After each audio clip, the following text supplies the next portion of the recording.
3 things to know. Lakers at Jazz.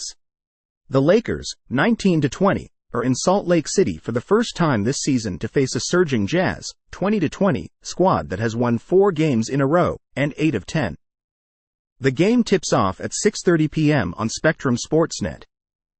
Below are 3 things to know ahead of the matchup. Injury update. For the first time since December 31st at New Orleans, Rui Hachimura is not on the injury report, and has been cleared to return from the calf strain that he suffered in the first quarter of that loss to the Pelicans. It's good news for the Lakers, who've had their Japanese forward available for only 25 games, the 10th most on the team. LOL have missed Hachimura, who is second on the team in total plus-minus at +4.4 on the season. The only player with a higher plus-minus is D'Angelo Russell, at +5.5. D'Lo is questionable to play at Utah due to a right knee contusion suffered in LA's home loss to Phoenix on Thursday evening. Russell did remain on the court after a collision to the knee in the second half, however. The Lakers really struggled without him in the previous 3 games he missed, consecutive losses to New Orleans, Miami and Memphis, before he returned for wins against the Clippers and Raptors prior to the loss to Phoenix. Cam Reddish is the other question mark. After playing the first 8 minutes of the game, he managed only 35 seconds in the second quarter, and sat out the second half with left knee soreness. Darvin Ham opted to start the second half with Jard Vanderbilt, who would be the expected starter if Reddish isn't able to play in Utah. Good music. After a 3-game losing streak dropped Utah to 8-16, near the bottom of the Western Conference in a season that looked like another for their long-term rebuild, they found something quickly.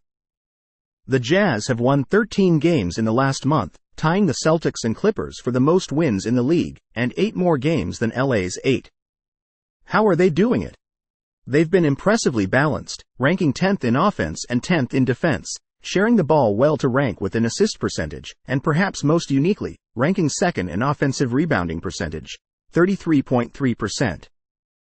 The Jazz crashed the offensive glass from the first minute, figuring that they'll be able to create more chances to score than they'll give up in transition, and it's a theory that's proven right thus far.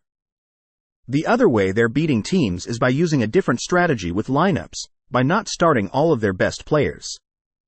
They're starting Chris Dunn, Colin Sexton, Simon Fontecchio, Lauri Markkanen and John Collins, but it's been players that come off the bench making some of the biggest impact. Walker Kessler, who started much of last season, is a +8.6 in the last month, off the pine. Jordan Clarkson, long their 6th man who often closes, is a +8.0. Keontae George, a rookie who started earlier in the season, is +6.0, leaving their best player, Markkanen, as the primary starter with a strong plus-minus of +5.5. Utah scores 38.7% of its points from its bench, second only to Indiana, 40.0%. The Jazz are on the second night of a back-to-back, but they did get to rest most of their key players in the fourth quarter as they beat Toronto handily, 145-113. Offensive glass versus transition D. A debate inside NBA analytics circles has centered around the benefit of crashing the glass versus the downside of being weaker in transition, with more and more teams trusting numbers that suggest it's worth the risk to crash. As mentioned earlier, Utah is second in the NBA in offensive rebound rate in the last month, and they're up to 16.7 second chance points per game, second only to the Knicks, 16.9. The Lakers, meanwhile, get the fewest second chance points per game in the NBA, at 9.9.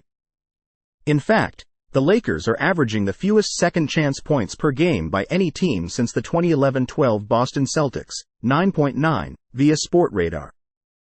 The flip side of crashing the glass is potentially giving up more points in transition, where Utah ranks 29th in fast break points allowed, giving up 16.7 per game. But the Lakers give up 15.7 per game, ranking 25th. As such, Utah is net neutral, 16.7 to 16.7, while the Lakers are a -6.8.